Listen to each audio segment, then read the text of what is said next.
Are relationships basically a civilized, evolved version of prostitution? I'm saying it. It's legal idea. I'm saying it though. It's not wild. That's really what we have turned. That's like real talk. We call it legal prostitution. Marriage is legal prostitution.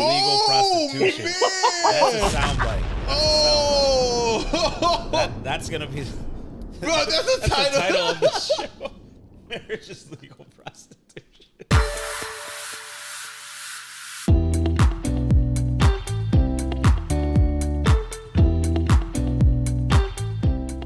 Ladies and gentlemen, welcome to the Introspect Room. You're here with Jeff Damisse. And I am Michaelangelo Garland. Welcome, everybody. Thank you for being here with us this afternoon. Thank you. This evening, this morning, wherever you are. Wherever you are in the world. You viewing right now. This is what, an international show, right? We've declared it an international show. Is that what we're doing? Speak it, right? That's what they say. Speak it into existence. That's what we're doing. All right, I'll take it. International That's show. What we're doing, man. Ladies and gentlemen, this is a podcast where you can learn a lot about yourself through conversations with other people. The only reason why we are basically giving it that, I guess, accolade, if you will, is because I started this conversation on Clubhouse because I initially was trying to seek therapy for my own stuff, and I didn't like therapy. Right? That's how it started, right? Right. Therapy. This is therapeutic. This is therapeutic, if you will. This is right. The couch, the therapy. The therapy couch, if you will, right? Yes. But like I realized like therapy doesn't work for me, for the type of person I am. I like having conversations with people, and I kind of learn a lot about myself through how people engage with me, and when I get introspective, I get a little bit more out of it. So that's why I started having these conversations. Like, what do you enjoy about this whole thing? So for me personally, and thank you for sharing that, because I actually didn't even know that was the main reason that you wanted to do this, is because you were seeking therapy. I thought you just loved having dope conversations with people to learn. Yeah. That where I come from with this, because I've been in therapy, I've kind of done the introspective work, was the fact that we could bring conversations between different groups of people and put it in a place where they can easily kind of access it and learn quickly, right? Like, so for me, I wanted to dive into this whole experiment just so that we could share great information with people, especially, people from our community. I think it's really important to be able to give them a place where they can learn and share and feel comfortable, right? Possibly join in the conversation, because like Jeff mentioned, we do have a Clubhouse room attached to the podcast, and we would love for you to come in and join it anytime. Yeah, guys, just follow us. The links are in the description below. Sure. We will definitely be engaging with a lot of people regarding to the conversations we're having on this podcast. And speaking of therapy, right? Even though therapy is not my thing, we have a very special guest. And I'm sure our therapist has a lot to say about that. I mean, listen. But we won't go there. We might today. That's not today's conversation. We might need to go there. But it's okay. I'm all right. I'm an open book, right? I just don't know. Kind of. I just don't know which pages I'll let you read. Regardless, we have a very special guest. This woman is an incredible woman that I've had a lot of conversations with on Clubhouse and outside of Clubhouse. She has an amazing level of accolades that she is going to introduce herself and let you guys know a little bit more. So, ladies and gentlemen, without further ado, we are going to introduce Tammy. The lovely, the talented Tammy Nicole. Welcome to the stage, or the room. Welcome to the room. What's up, bro? Hey, guys. What's up, Tammy? Talk to us. What's up? Give us a quick little elevator pitch of yourself, and we'll get right into it. Man, so I currently I'm a self-love empowerment coach for women. My career has been as a therapist. Since it seems like a long time. Like, I've been doing this thing since 2004, and I can't get away from it. Wait, so what made you decide to get into like therapy? Is it mostly therapy or is it like coaching? Like, what is it? So let me tell you, I got into therapy mainly because everybody comes to me for all the advice, right? So when I was a teenager, you know, I was that friend, right? So everybody got an issue with their boyfriend. They're calling me for, "Ooh, girl, what should I do?" Right? Right. Growing up, I wanted to be a pediatrician. So when I started college, that was my goal. Like I was going to be a pediatrician until I took psychology 101, and then I flipped the script. I was like, "Oh, bam, this is it. This is why. This is why this is why things were happening when I was a teenager." I love that. And so it just became it is who I am. It's my gift. I can do it in 2.5 seconds without thinking about it, you know. Wow. It's just because the minute you were talking, I wanted to ask, "Ooh, you said, wait, you don't do therapy, but you do." See, I knew she was. Tammy, we're similar. There's similar ilk here. Here we go. So I'm the bad guy now. No, you're not the bad guy. I'm the bad guy. The bad guy. This is not good for my psyche. All right, this is why I don't do therapy. But I will say this: therapy is conversation. Right. Therapy is exactly that. So the fact that you say it didn't work for you made me go, why? Like what? I'll explain why therapy didn't work for me, right? It's not therapy itself that didn't work for me. It's the process of, how do I say this? It's the process of selecting the right therapist. Got it. Right? So basically, because you do have to have that. More sense. That makes more sense. There you go. Right. So then what happens is like now I have to divulge information to someone that doesn't really know me. So I have to do a better job of them getting to know me before they get to my issues. Right. So I have to now create a friend, right, that I'm paying to try to learn to be my friend, right? And it's not about being your friend, though. You're framing. Right. No. Here's what I mean. Here's what I mean by friend. Right? I understand what you mean by it. It's about getting comfortable and having them to understand who you are before understing your issue itself. There it is. You see that? You see, I'm glad I got you. We need a clap for that. You got to put. Listen. I appreciate that. That is true, because the thing is, sometimes if I just start talking about issues that I want to resolve, they're going to give me textbook responses without really understanding the dynamics of self, the history of me. And I'm paying these people hourly to get to know me first as a person, and then get to know, how to resolve my, right? So I ended up going on Clubhouse because what I ended up doing, I'm not saying I went on Clubhouse seeking therapy. That's not what it is. But it's just what it turned into was I started developing relationships with people that got to know me, my personality, how I move, and so on and so forth. Right. So when I did have candid conversations about things that were intimate to me, they at least had a little inkling of who I was, right? They had a little inkling of who I was, and they had a little inkling about what my intentions were. Like if I just came out and I told a random person, what I had issues with, right? They would just be like, okay, I'm used to people who have these issues are typically boom, boom, boom, boom, boom. Yeah, but that has nothing to do with me. Though. I see. So that actually begs a really important question. Tammy, when people are coming to you looking for advice or guidance on specific issues in their own personal life or things that are happening with, their interpersonal relationships, do you find that there's like a period of time where they're kind of feeling you out?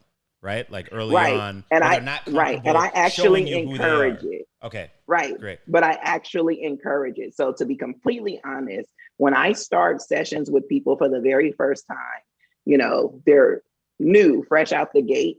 We play the get to know me game instead of me getting to know you.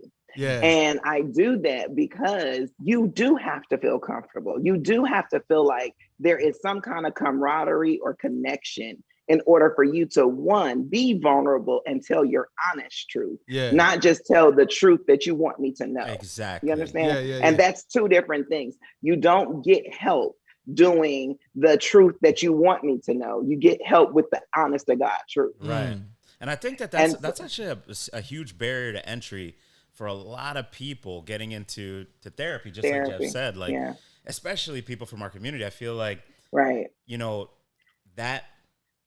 that ability to be authentic and transparent, yeah. it's hard for a lot of people to like it's hard. grab onto that. You know what but, I mean? But you know why it's hard, right?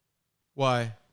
Because we're taught to the not way do we're it. framed. Wait, hold on. What do you mean we're taught? Like, what do you mean? Like, we're taught to, as a culture, we're taught to not do it. Think about growing up. A lot of times it's what happens in this house stays in this house. Yep.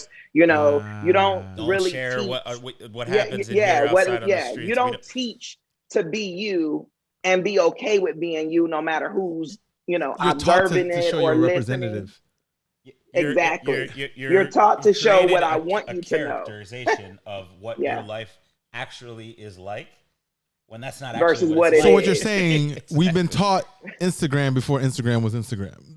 That's why people love social media so much. It's a natural. But you know, now you know what? Being, right? I'm gonna suggest that you watch a documentary on Netflix that tells you why social media is as powerful as it is, and it definitely is a psychology. I know. I know what you're talking about. It's called Social Dilemma. Yeah, I've seen it. I've seen it. I've seen it. Yeah. I've seen it twice. So I've seen it twice. It's something to be watched more than 2 times. It's something to really look at and understand that. Wait a minute. Social media is a machine that everyone contributes to. Right. And in order for it to function for the people or the corporations that manage or profit from it, it's a machine that learns the psychology of people and exploits it. Exploits it and manipulates it. Yes, exactly. Yeah. Right. And there's so many roads we can go in that discussion. But one of the important questions I want to ask you, right? So you deal with couples and people, right? And I imagine mostly women. Is that what it is? So not on my current thing is to deal mostly with women. Okay. Because my goal for women is to be their best selves in a relationship that is more effective and long lasting. And I feel like women have taken the position of being bantered and just abused from a both emotional and physical standpoint. Right. And they don't know who they are. Right. Okay. And so my goal is to everybody, including themselves. Who? Including themselves. It's not just a finger pointing thing. It's really about saying, who am I and what do I bring to the table? Right. And we as women basically deal with everything and everybody, right? We got to be mamas, we got to be teachers, we got to be girlfriends, wives, we got to, we working, we doing everything, right? We got so many fingers to say how many roles and responsibilities we have. But a lot of times we don't take account for ourselves. Are those responsibilities bestowed on you by other people or responsibilities that you take on because you accept a lot of responsibilities? I would say both. Okay. I would say both. We're natural nurturers, right? So without having kids, just in general, we nurture and we're always gravitating towards what can we do for you? Mm-hmm. But we never gravitate what can we do for ourselves. Wow. And so Tammy, would you say that it's that the individual is actually putting more of that pressure on themselves? You said it's both, but would you say what's the breakdown, like 70-30? I would say that I would give it more 60-40, right? And it depends on who you are, because sometimes it can be as high as 90-10. Because a lot of times we'll just take on something nobody asked us to take on.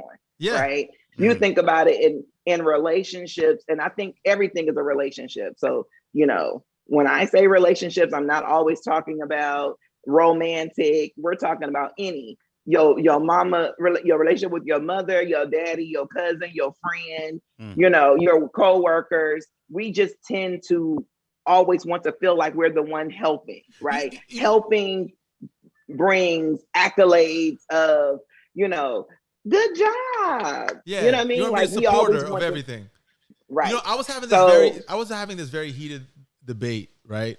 Heated. I was having this, it got heated. I was having this very heated debate, right, with a good friend of mine, right? In fact, it's my best friend, right? And I I was having dinner with him. It was dinner or lunch or brunch or something. I don't remember what it was, right? And, you know, one of my friends who was at the table, and she was saying that she dealt with a lot of like family situations that she felt was on her shoulder. And she made the blanket statement that, like, you know, all this pressure is being put on women to do all these things, right? And she was naming all the things that she had to be responsible for in the family, specifically in the family, all these things that she had to be responsible for. So then I asked the question, and she made it seem like, you know, women have it harder because all these responsibilities are placed on you. And then I asked myself, I'm like, is it like, which came first, the chicken or the egg? Is it that, you know, society are placing these responsibilities on you because, you know, we're purposely trying to target women as the responsible party for all these things? Or are women are more naturally agreeable so that they don't say no enough in their lives, and now they're carrying the burden of things that they can't really bear? The conversation about establishing boundaries, which there you goes go. back into like a lot into self-introspection. Right. So, which goes back to why I do what I do, because women have to know who they are and what they can tolerate, right? So what you may think is okay to put on me, if I don't feel that way, if I put my boundaries up, then I'll stop it. Right. You know, it goes back into the statement of people treat you the way you allow them to treat you. Exactly. And a lot of times women don't see that, right? They just feel like it's something I must do. Right. It's like, oh, if I don't do it, who's gonna do it? And if you said that to me, I'm like, if I don't do it, who's gonna? I don't know, but it ain't me. Like, yeah, but see, like, you got a higher level of self-confidence than the people who are burdening themselves then. Right. Those that then the people that I'm helping. Versus right? Versus the average man, I think, is less agreeable. Right? They're like, nah, I don't like. They're more selfishly disagreeable. Do you feel that way, Tammy, or does it matter? Kind of based on like necessarily age. Feel like no, I feel like men are just different, right? So you're taught to do certain things a certain way. You're taught that when you know, your word is it. You know what I mean? Like, you don't have to go back and forth about it. Somebody asks you, can you do something? You say no. They dare not come ask you again. Right? It's like they're disagreeable. But it's position though. But it's what you're taught. You're taught to make a stand. Period. Right? Your word is your word. If you're around men growing up, when daddy says something, that's it. It's not a question about it. You don't ask. You don't. So it's a behavior that's being taught. I don't care if you're teaching directly or you're teaching by observation. It's still being taught, right? Okay. Right. And so, but we're taught, cater, do all you can. They need this, you do that. They want this, you go there. That's what we're taught. Yeah. So we're not taught that we matter. We're not taught that when you're tired, say no. We're not taught, you know what I mean? Like, it's like, no, you do until you're about ready to hit the floor. Oh, man. Because that's just what you're supposed to do. And I say, absolutely not. I was going to say, do you notice with different types of clients, because I'm sure you have a plethora of different types of clients, that way of thinking or that ideology, that spectrum that gets created based on how we've been reared, do you see a difference between like different types of clients? Like maybe I do. Okay. I see them culturally different, right? That's what I so and I'm about to blow your mind when I say culture is not race. Right. No, of course not. I agree. So, but when I say that, I'm saying even within, let's say, the African American community and the different culture sectors that rely within them, it's a huge difference.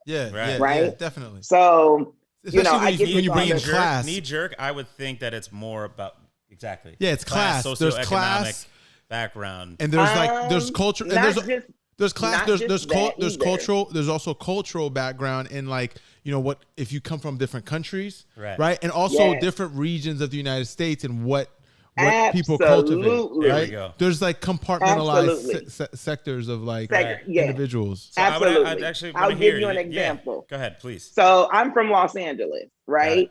I'm not from the South. I live in the South now, but I grew up in a multicultural experience.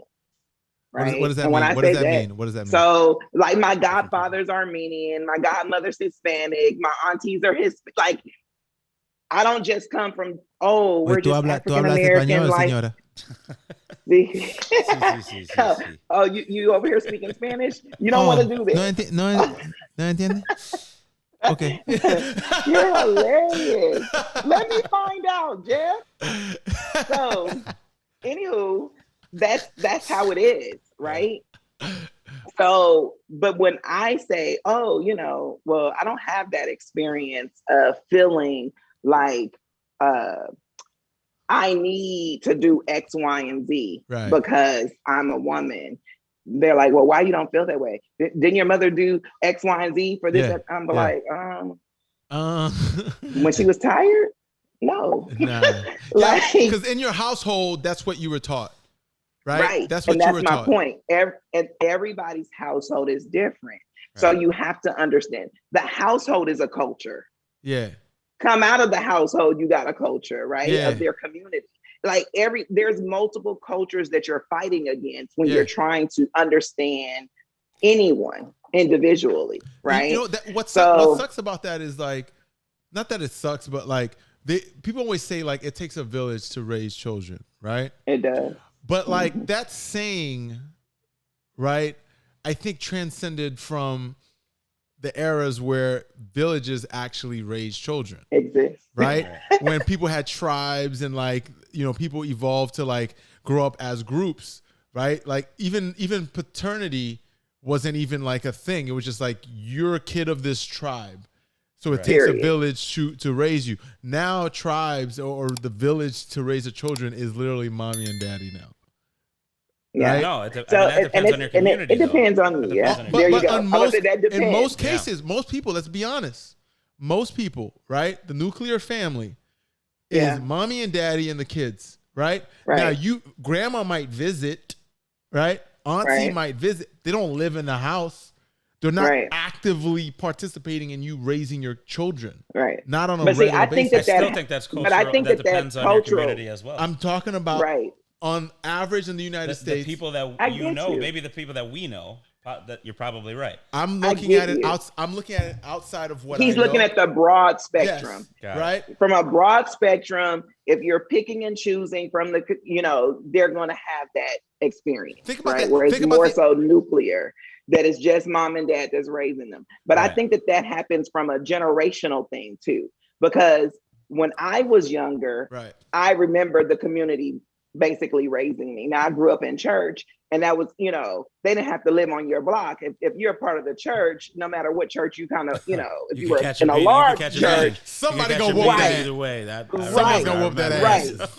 Right. Okay. So you and everybody talked. Right. Mama was always on the phone with everybody. So you be like, Johnny brought home D's this grade period. You get to church and everybody know Johnny had D's because Auntie so-and-so gonna get you, just how that's about I'll never forget Sister Bess. What? Sister Bess. I said something smart and she slapped the shit. I'm not shocked. And I was like, you can't hit me. You're not my mom. She was like, my mom was like, yep. I'm not even shocked because I grew up in Haiti, right? I'm Haitian. So I went to school in Haiti. If I got in trouble in school, they don't wait for your parent. They whoop you up in school in front of the children. Yeah. Then when your parent came to pick you up, I got beaten by my parent. And then when I came home, the parent that wasn't at the school beat me when, you know what I mean? And I'll be honest with you, I appreciate it because I was rambunctious as a kid, right? I know that, right? But you know what though? I think what community raising teaches you is to respect others. Sure. See, right now we don't have the community raising and then we don't have the respect either. Yeah. So that's why crime is as high as it is. Right. Because but is crime a new thing though? Is crime a new thing? Crime is not new. Crime is not new, but it has increased. If you went back, I think if you go back to looking at the judges. I think that the way we categorize it has changed over time. Yeah. Which again doesn't because if we're talking answer the question about like if we're gonna break down the data at the at its purest form. To your question, like, has crime increased or decreased? It's probably the exact same. Yeah, it's just the way it's categorized. Yeah, is different, and maybe the types of crimes. Yeah, there's changed. Like credit card scams now, but there were always those people who were trying to figure out ways to get over, get over, or B, take from other people. And also laws developed over time where certain things that are crimes now, crime now, was not categorized as a crime in the past. Right. Even domestic abuse, certain domestic abuse situations, it's not considered a crime. There's actually a law, like if you beat your wife with a stick that's only so small, like there's literally... It depends on the state, but it depends on the state. Like that was a thing. Right. You know what I mean? But now, but that's the cultural changes, right? Yeah, so that's why I can't really wrap my mind around the statistic. Right. It's very hard. I don't want to see the data on that. Yeah. But even if you saw the data, how do you even categorize that, really? The evolution of what a crime is and what's not. Right. I mean, but my point about it was in reference to our neighbors, right? Like you were less likely to do something against them because they were family, right? Yes. Like you. Oh, but I see what you're saying. You see what I'm saying? But now the neighbors are not family. You don't know them. You don't barely talk to them. So your actions against them don't affect you to the point of making that moral conscious decision of like, ooh, should I not? You be like, man, I don't know them. And you go on about your, and you do whatever you want to do.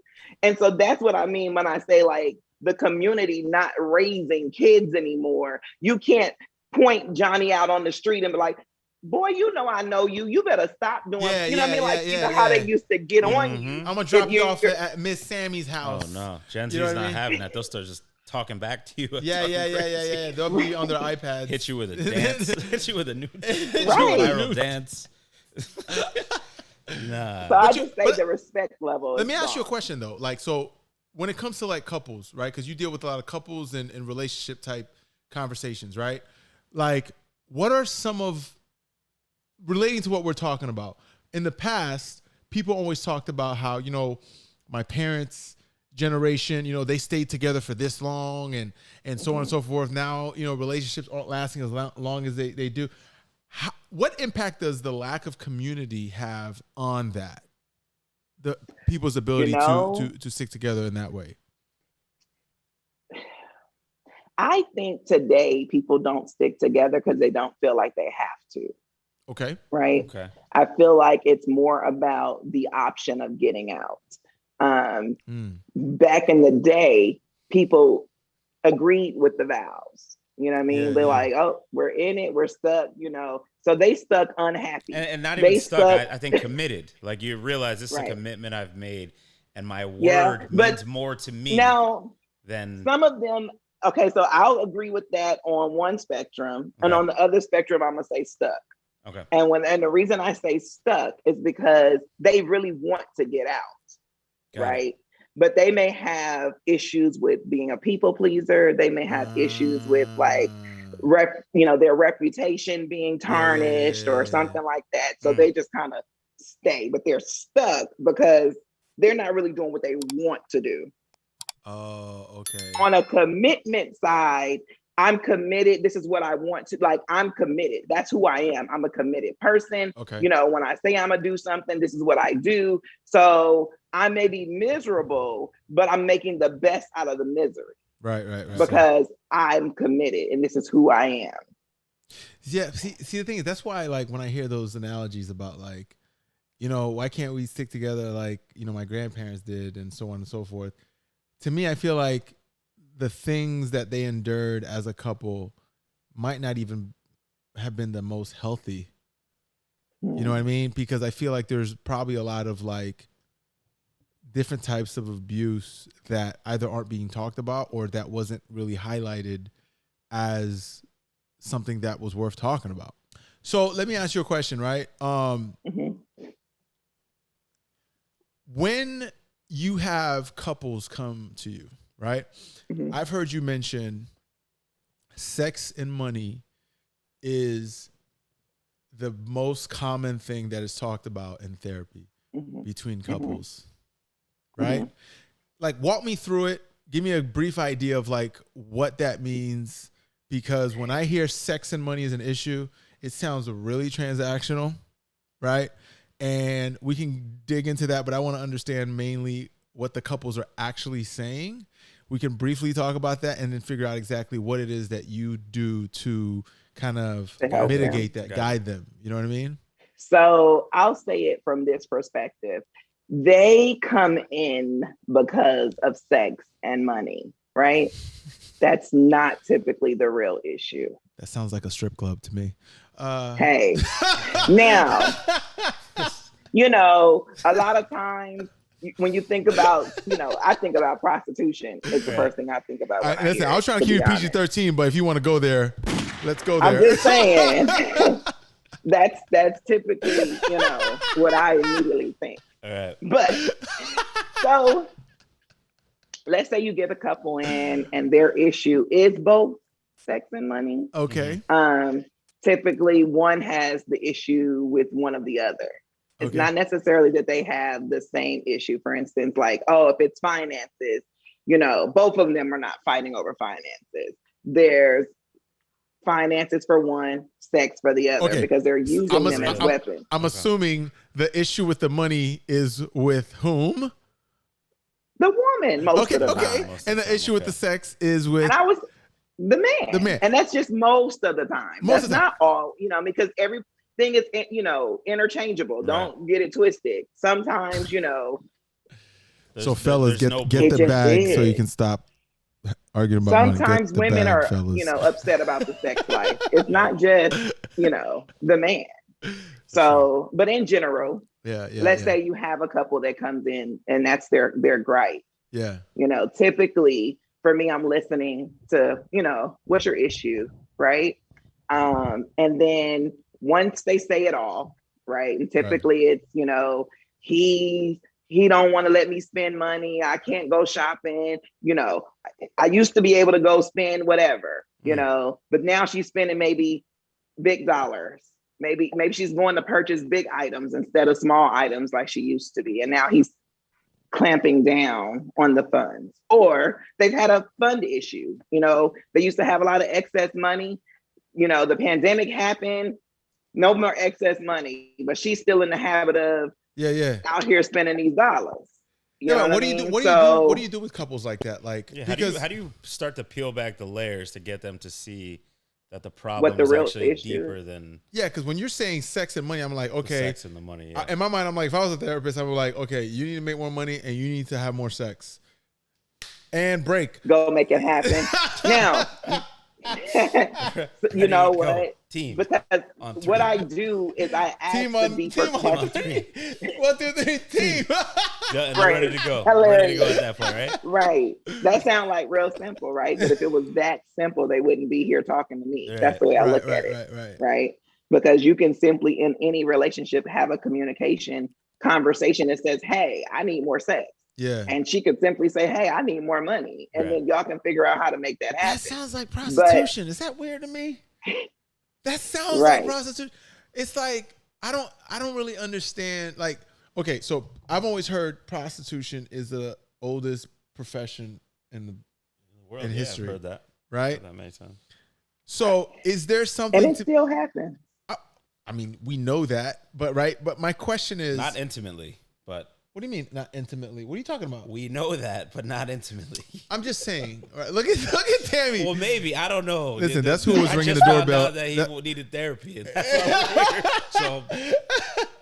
Listen, that's who was ringing my doorbell. Listen. So it was Amazon's doing it now. No, so what I'm saying is like this is gonna be left field. I'm gonna go way left here. We're gonna get canceled after what I said. No, we're already in the realm of left field anyway with prostitution and just go ahead. No, listen, this is whatever. So here's the deal, right? Like you just said, the most common conflict people have in therapy is arguments about money and sex, right? And if you think about the relationships that people are having, right? Men are visual creatures who value the vanity of women, right? And women value security in general. I don't want to speak for all. There's a lot of people who are different. Right. It's definitely a lot of this variety. doesn't apply to everyone. But if you are speaking in general, I think it would be safe to say, I don't have the statistics, so I'm not going to act like I'm a statistician, but I'm just going off of my opinion, the experience, and the things that I've read in so many ways, right? That the average exchange between couples is a man who's looking for someone he's attracted to sexually, right? And a woman who also is attracted to a man sexually. However, the priority is in the security and the value that he brings in that sense, right? So our relationships basically a civilized, evolved version of prostitution. I'm saying it. It's legal. I'm saying it though. It's not wild. That's really what we have turned. That's like real talk. We call it legal prostitution. Marriage is legal prostitution. That's a soundbite. That's gonna be. Bro, that's the title of the show. Marriage is legal prostitution. Yo, right. We just flipped this whole show upside down. You know what? Let's cancel ourselves. Screw it. So basically, but like, really, what is it? It's an exchange, right? You just said it. He's getting what he needs. She's getting what she, needs and wants. Now, is it more to it and more in depth and complex? Absolutely. But we're talking about on the surface. What are we really doing here? Yeah. You basically have illegal prostitution. So you're agreeing with that? I sure am. So let me ask you a question. This is an introspective show. People learn about themselves through conversations with other people. I want to preface that. Okay. This is so much fun. I'm glad. I'm glad. I'd love to hear that. All right. So I'm gonna dig as deep as I can until it's not fun. So you agreeing with that? Do you also accept that in your own life as like? Are you not getting married? Huh? Are you not gonna get married because marriage is legal prostitution? I mean, I don't know if you're married or not. I don't know your situation. No, I'm not married. I have been married before, but okay. I've been there, done that. Go deep. Do it. Okay. No, like real talk.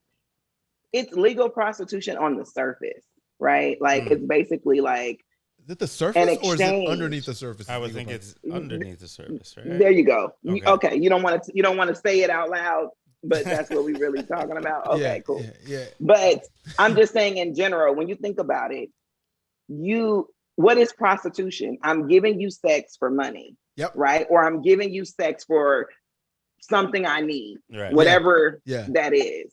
So when you get married, you still giving sex for something you need. Yeah. Both ends, right? So I like to laugh and say men are prostitutes too. It's not just a woman thing, by the way. So because they're giving something that they need to get something that they want too. It's an even exchange. It's not like right. And the exchange isn't always just sexual. Wait, right? I'm confused. Exactly. Sex. There's a million other things that are money. happening in a relationship dynamic where it is just give and take. Like I think that's a better way to put it, is that relationships are just like an extreme version of give and take. I hear you, but are men really having sex with their wives or their partners in order to get something, or is the sex what they get in? Yeah, like what are we talking about? Right, but that's okay. I think, but depending upon the evolution of your relationship, right. and I would love to hear how you feel about this, Tammy. But depending upon the evolution of your relationship, like what stage or what phase you're in, right? Yeah, right. I think the exchanges change, and the sexual part, it could potentially become.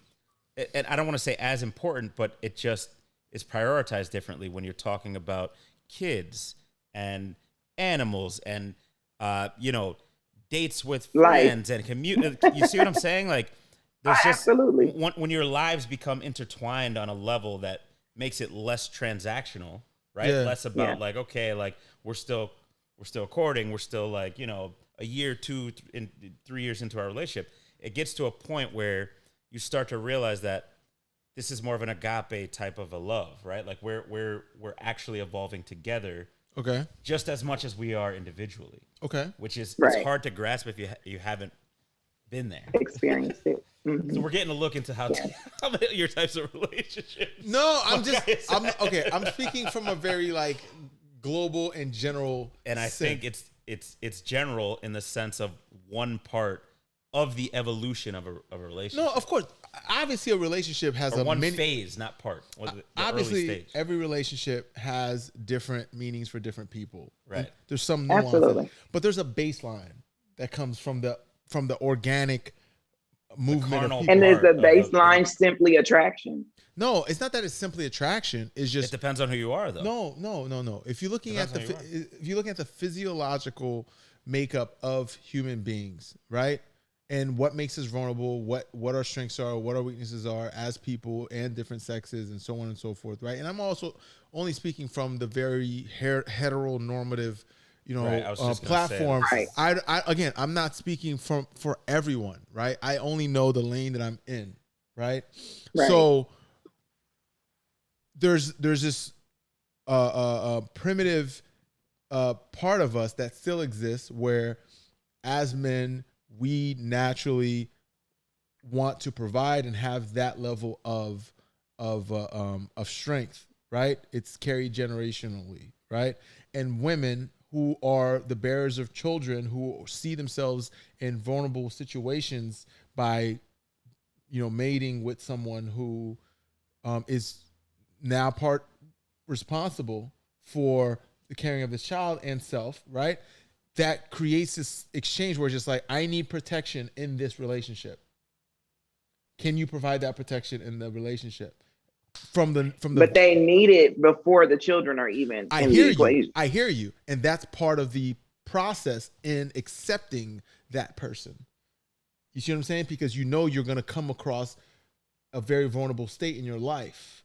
So you need to be with someone that can provide you with some level of security and protection in the environment that you're in. Because if you think about it, the environment that we're in today has different levels of protection compared to before. Right.